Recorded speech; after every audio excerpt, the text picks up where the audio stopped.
저 형제는 간증도 잘하는데 나는 별로 간증도 하지 못하고, 그러면서 점점 하나님을 원망합니다. 이 비교라는 것이 신앙생활하는 가운데 얼마나 큰 장애가 되는지 한번 생각해 보고, 또 주의 말씀을 중심으로 이 비교의식을 벗어날 수 있는 그 방법을 좀 차례로 말씀을 드려보도록 하겠습니다. 비교라는 것은 어찌 보면 인간이 가지고 있는 아주 자연스러운 반응입니다. 사실 우리는 자기도 모르는 사이에 아주 자연스럽게 남들과 나 자신을 비교하면서 살아가는 것 같습니다. 그냥 자기 길만 가면 되는데 우리는 자꾸 주변 사람들의 길을 돌아보면서 비교하는 아주 못된 습관을 가지고 있습니다. 특별히 우리는 지금 비교하는 시대를 살고 있습니다. 비교가 일상화되어 있는 시대를 살고 있다는 뜻입니다. TV라든지 인터넷, 스마트폰, SNS 이런 기술이 발달하면서 사람들은 자꾸 다른 사람들과 나 자신을 비교합니다. 나보다 돈이 많은 사람, 나보다 잘생긴 사람, 나보다 똑똑한 사람, 나보다 좀 여유, 형편이 좋은 사람, 그런 사람들과 자꾸 자기를 비교하면서 우울감에 빠지기도 하고 열등감에 빠지고 심지어 좌절하기도 합니다. 심지어는 내 집에 있는 아들과 다른 사람의 집의 아들까지 비교해 가면서 이런 생각을 자꾸 반복하다 보면 나는 왜 이렇게 별로지? 내 삶은 왜 이렇게 누추하지? 저 사람이 가진 것을 왜 나는 갖지 못했지? 오늘 나는 굉장히 슬펐는데 왜 지금 저 사람은 웃고 있지? 이런 생각을 자꾸 반복하면서 나의 인생이 별 볼 일 없는 정말 쓸모없는 존재라는 생각을 강화시킨다는 겁니다. 이것이 바로 비교라는 감정입니다. 우리는 사실 비교의 시대를 살고 있습니다. 실제로 내가 직면한 그 문제보다 주변 사람들과 비교하면서 더 큰 상처를 받게 되고 더 마음이 지치기도 합니다. 비교에 관련된 유명한 이행시가 있습니다. 비교하면 경험하는 결과 두 가지입니다. 비참해지거나 교만해지거나.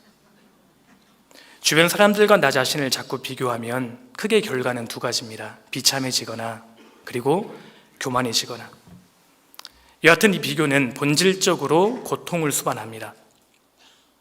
이 비교라는 것이 아무것도 아닌 것처럼 우리가 대수롭지 않게 여길 수 있지만 사실 이 비교는 아주 위험한 감정입니다. 오래전에 아마데우스라는 영화가 개봉된 적이 있습니다. 아마 우리 형제 자매님들 가운데에도 보신 분도 계실 거라고 생각합니다. 1985년도에 개봉한 영화인데요. 이 영화에 안토니오 살리에르라는 남자가 나옵니다. 18세기 중반에 오스트리아 황제의 총애를 받던 궁중 작곡가, 오페라 지휘자였습니다.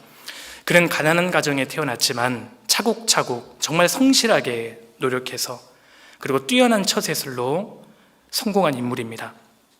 그런데 어느 날 그 앞에 자기보다 훨씬 뛰어난 음악 천재 모차르트가 등장합니다. 볼프강 아마데우스 모차르트입니다. 모차르트는 정말 천재 중에 천재였습니다. 4살 때부터 작곡을 시작했고요. 이 살리에르는 자기가 아무리 노력해도 이 어린 천재 모차르트를 따라잡을 수 없다는 것을 실감하게 됩니다. 그리고 그를 질투하기 시작합니다. 끊임없이 모차르트를 질투하고 어떻게 하면 그 인생을 파멸에 이르게 할 수 있을까 증오심에 가득 찬 채로 인생을 삽니다. 어느 날은 모차르트가 작곡한 작곡집을 실제로 살리에르가 보고 그 음악에 매료되어서 완전히 정신을 잃고 쓰러집니다.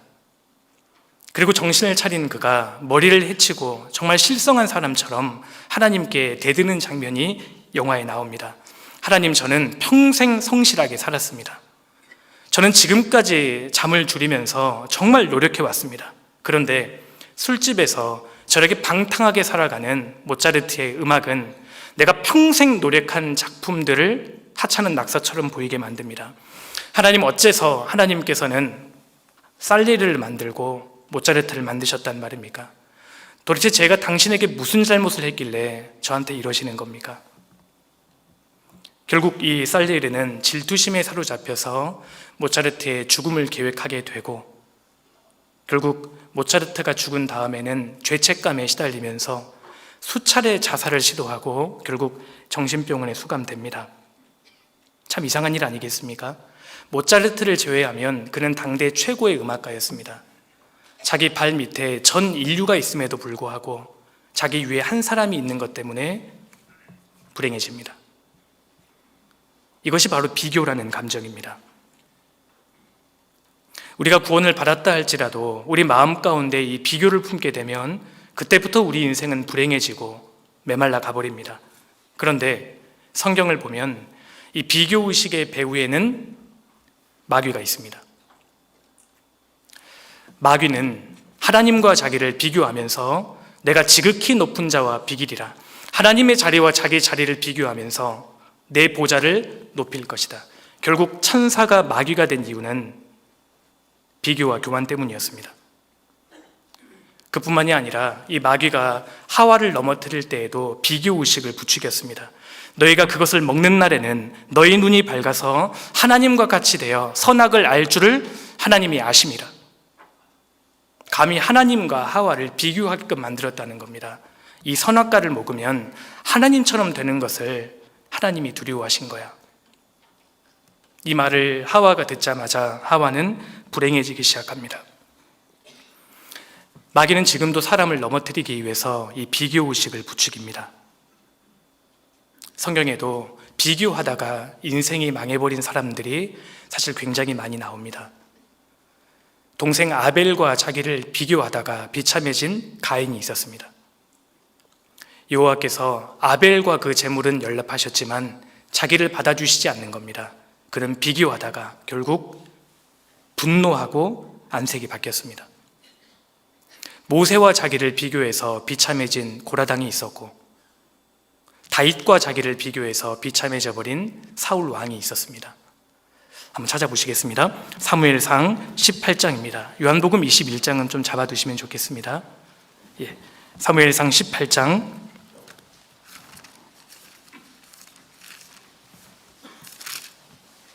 6절입니다.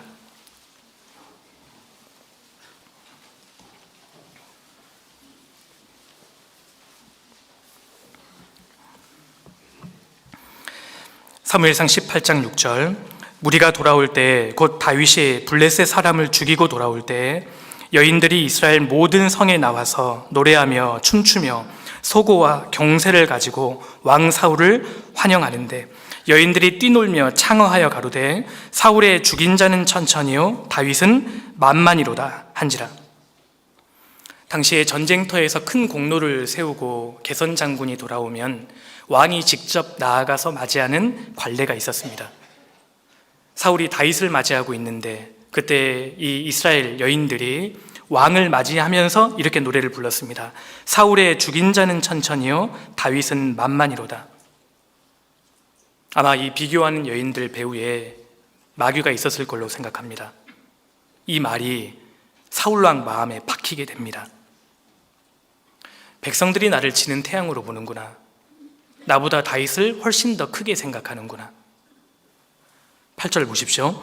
사울이 이 말에 불쾌하여 심히 노하여 가로되 다윗에게는 만만을 돌리고 내게는 천천만 돌리니 그에 더 얻을 것이 나라밖에 무엇이냐 하고, 이게 사울이 불쾌했습니다. 그리고 심히 분노했습니다. 이 히브리 단어는 가슴 속에 분노가 폭발하다 그 뜻입니다. 그 다음부터 다윗을 대하는 사울의 태도가 완전히 달라지게 됩니다. 9절입니다. 같이 읽겠습니다.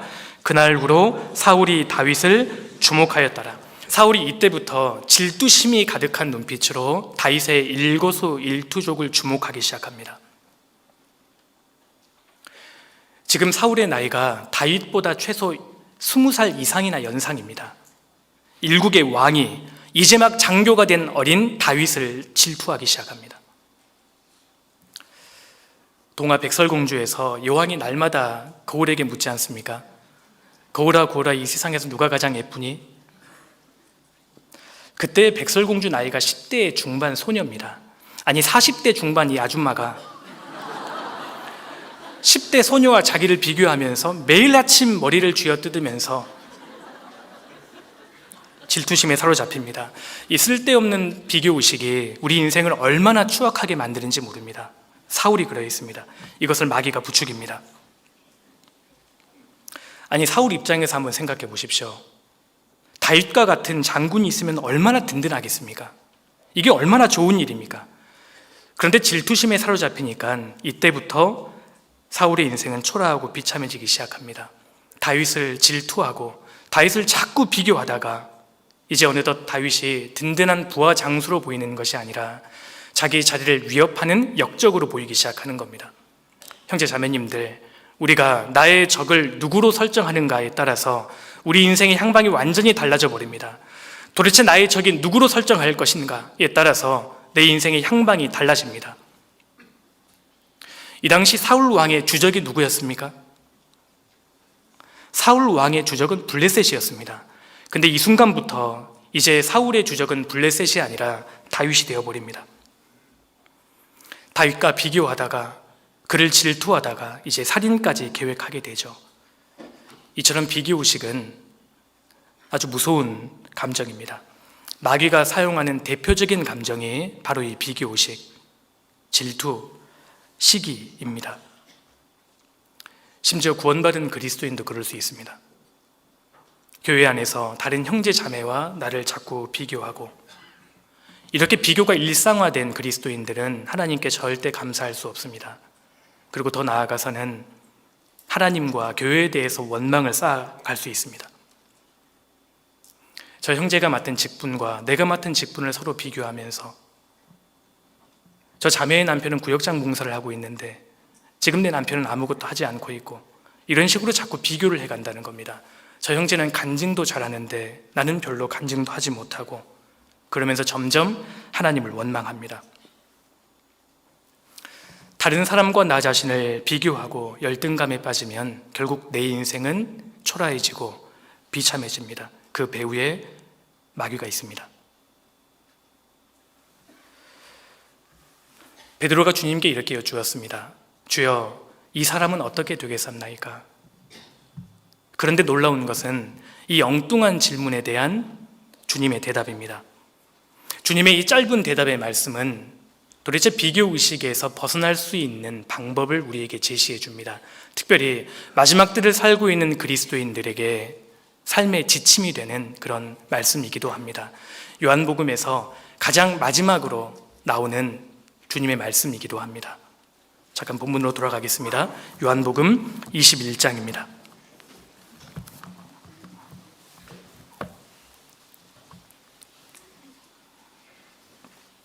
21장 22절입니다. 예수님께서 이렇게 베드로에게 대답하셨습니다. 같이 읽겠습니다.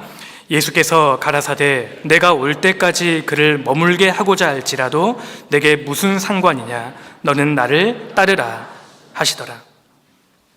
주님, 도대체 사도 요한은 어떻게 되는 겁니까? 이렇게 질문하자 주님이 베드로에게 사실 요한은 앞으로 반모섬에서 요한계시록까지 기록하다가 죽을 거야, 이렇게 설명하시는 것이 아닙니다.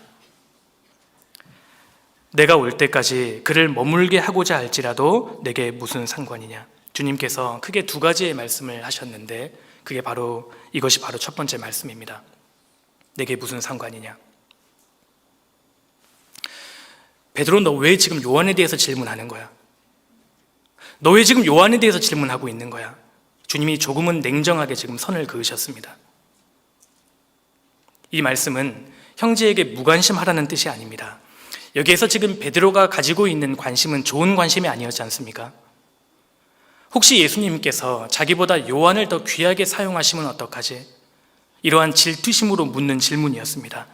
그래서 주님께서 지금 선을 그으셨습니다. 여기까지. 이거 넘어오지 마. 그러니까 비교라는 것은 주님의 선을 넘는 행위라는 겁니다. 내게 무슨 상관이냐? 지금 주님이 강조하시는 것은 베드로의 길과 요한의 길은 서로 비교할 게 아니라는 겁니다. 각 사람의 길은 각 인생을 주관하시는 하나님의 소관입니다. 그러니까 비교하지 말라는 겁니다. 내게 무슨 상관이냐? 우리가 마지막 때의 구원을 받고 이 마지막 때를 산 그리스도인으로서 정말 마음에 새겨야 할 말씀이라고 생각합니다. 내게 무슨 상관이냐? 주님께서 우리를 부르실 때에는 각 사람의 다른 코스로 부르십니다. 그래서 비교할 것이 아니라는 겁니다. 주님께서 우리 각 사람에게 허락하신 각자의 코스가 있고 주님이 각자에게 허락하신 은사가 다르다는 겁니다. 고린도전서 7장을 넘겨보시겠습니다. 고린도전서 7장입니다.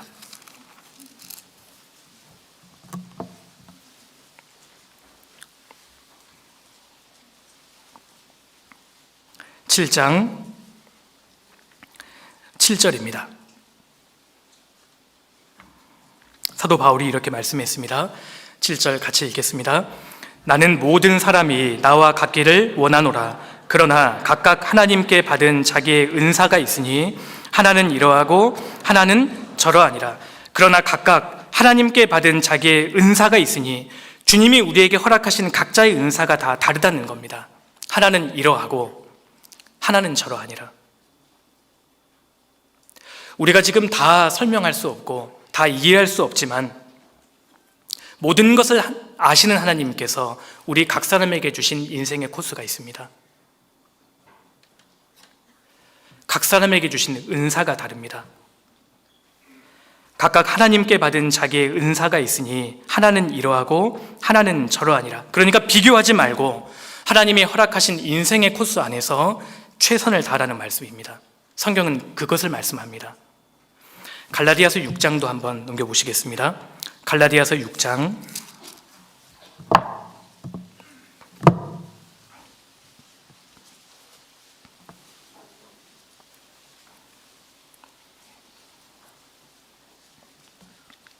4절입니다. 4절.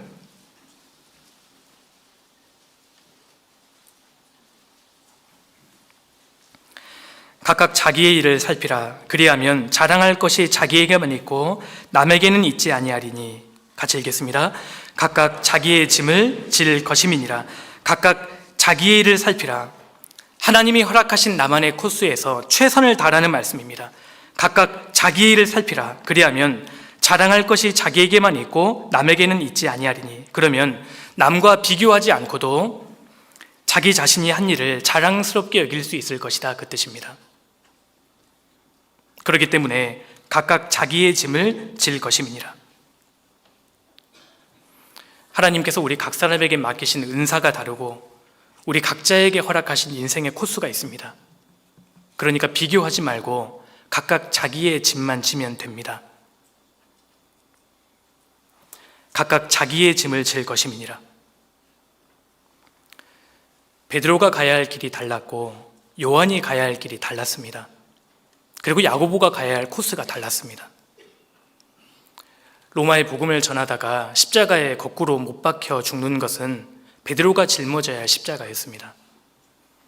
사도들 중에 가장 먼저 목이 잘려 순교당하는 것은 야고보가 짊어져야 할 십자가였고 마지막까지 살아남아서 반모섬에서 계시록까지 기록하고 죽는 것은 바로 요한의 십자가였습니다. 지금도 마찬가지입니다. 같은 모양으로 구원을 받은 것 같지만 여기 앉아 계시는 형제 자매님들의 인생의 코스가 다르고 십자가의 모양도 다 다릅니다. 주님을 따른다는 방향은 동일하지만 하나님이 내게 허락하신 내가 가야 할 길이 각각 다르다는 겁니다.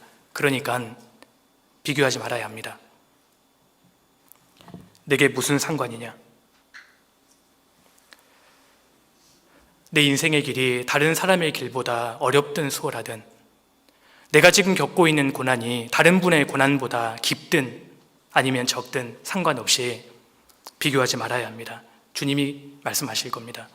내게 무슨 상관이냐?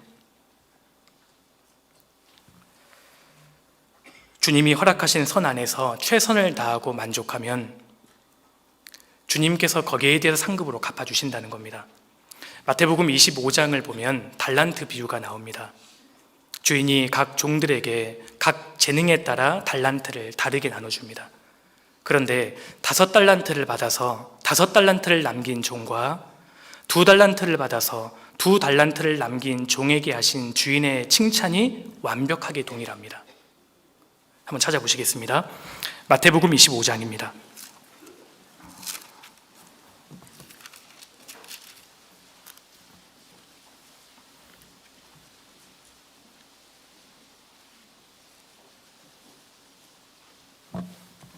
25장 20절입니다. 5달란트 받았던 자는 5달란트를 더 가지고 와서 가로되 주여 내게 5달란트를 주셨는데 보소서 내가 또 5달란트를 남겼나이다. 그 주인이 이르되 잘하였도다 착하고 충성된 종아 내가 작은 일에 충성하였음에 내가 많은 것으로 내게 맡기리니 내 주인의 즐거움에 참여할지어다 하고 2달란트 받았던 자도 와서 가로되 주여 내게 2달란트를 주셨는데 보소서 내가 또 2달란트를 남겼나이다. 23절 같이 읽겠습니다. 그 주인이 이르되 잘하였도다 착하고 충성된 종아 내가 작은 일에 충성하였음에 내가 많은 것으로 내게 맡기리니 내 주인의 즐거움에 참여할지어다 하고 주인이 2사람에게 남긴 이 칭찬이 토시 하나도 안 틀리고 동일합니다. 여기에 주님이 주시는 중요한 교훈이 있다고 생각합니다. 하나님의 평가의 기준은 등수를 매기는 비교가 아니라 신실함입니다. 주인이 3명의 종들을 평가할 때 1등, 2등, 3등 등수를 매기는 상태평가가 아니었습니다. 각자에게 주어진 그 달란트 안에서 얼마나 최선을 다했느냐, 신실함을 두고 주인이 평가하지 않습니까? 하나님도 마찬가지입니다. 하나님은 우리를 상대평가하지 않습니다. 하나님은 우리를 절대 비교 안 하십니다. 상대평가하시는 것이 아니라 하나님이 내게 허락하신 인생의 코스 안에서, 은사 안에서 얼마나 묵묵히 최선을 다했는가, 이것을 보십니다. 그러니까 우리가 서로 비교하거나 경쟁할 필요가 없습니다. 우리 모두가 하나님 앞에 승자가 될 수 있는 겁니다. 하나님은 등수를 매기는 상대평가를 하시는 것이 아닙니다. 그러니까 비교하지 말아야 합니다. 하나님이 내게 허락하신 인생의 코스 안에서 얼마나 묵묵하게 최선을 다했는가, 주님은 그것을 보십니다. 그래서 나보다 더 달란트를 많이 받은 것 같은 사람에게 열등감을 느낄 필요도 없고, 나보다 달란트를 덜 받을 것 같은 사람에게 우월감을 느낄 필요가 없다는 겁니다. 주님은 비교하지 말라고 말씀하셨습니다. 내게 무슨 상관이냐, 각각 자기 짐을 질 것임이니라. 사실 우리 중에 같은 사람은 없습니다. 주님이 다 다르게 인생의 코스를 정하셨습니다. 그러니 비교하지 말아야 합니다. 특히 세상의 기준으로 비교하지 말아야 합니다. 우리 중에 누군가는 부유한 가정에 태어났습니다. 누구는 가난한 가정에 태어났습니다. 누구는 좋은 직장에 취업했습니다. 누구는 떨어졌습니다. 누구는 굉장히 머리가 좋습니다. 누구는 지능이 떨어집니다. 그런데 그게 무슨 상관입니까? 내게 무슨 상관이냐? 주님 그렇게 말씀하십니다. 주님이 우리 각 사람에게 허락하신 나만의 코스가 있고 다 다르기 때문에 비교는 부질없는 짓이고 사실 무익합니다. 우리 형제 자매님들 아시는 대로 우리 하나님은 선하십니다. 그리고 우리 하나님은 절대 실수하지 않으십니다. 하나님이 실수하지 않으신다고 할 때 그것이 무슨 뜻인 줄 아세요? 하나님이 실수하지 않으신다는 것은 하나님께서 우리 각자를 향해 정하신 가장 좋은 인생의 코스가 따로 있다는 뜻입니다. 하나님은 절대 실수 안 하십니다.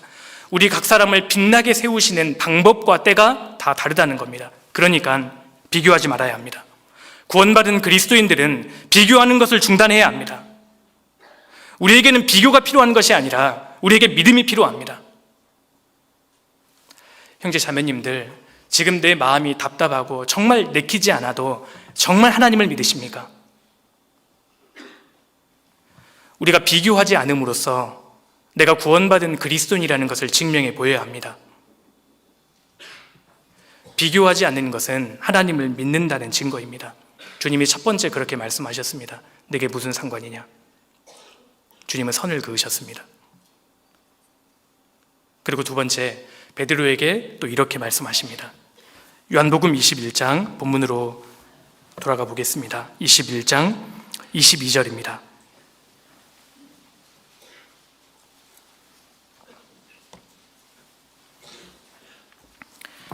예수께서 가라사대 내가 올 때까지 그를 머물게 하고자 할지라도 내게 무슨 상관이냐? 너는 나를 따르라 하시더라. 주님이 두 번째 이어서 말씀하셨습니다. 너는 나를 따르라. 내게 무슨 상관이냐, 이것은 옆을 보지 말라는 말씀이고, 너는 나를 따르라는 말씀은 주님만 바라보고 따라오라는 명령입니다. 베드로가 지금 자꾸 옆을 쳐다보고 있으니까 보지 말라는 겁니다. 그리고 너의 시선을 내게 집중시켜라. 주님이 지금 그렇게 말씀하십니다. D.L. 무디가 이런 말을 남겼습니다. 사람이 비참해지려면 자기 자신을 봐라. 혼란스러워지려면 옆을 봐라. 행복해지려면 위를 봐라. 그 말이 맞습니다. 내게 무슨 상관이냐? 너는 나를 따르라. 베드로의 시선을 주님께 고정시키라는 겁니다. 마태복음 14장에서 예수님께서 물 위를 걸어오시죠. 베드로가 예수님께 이렇게 말씀을 드립니다. 만일 주시어든 나를 명하사 물 위로 오라 하소서. 그러자 주님께서 오라고 하십니다.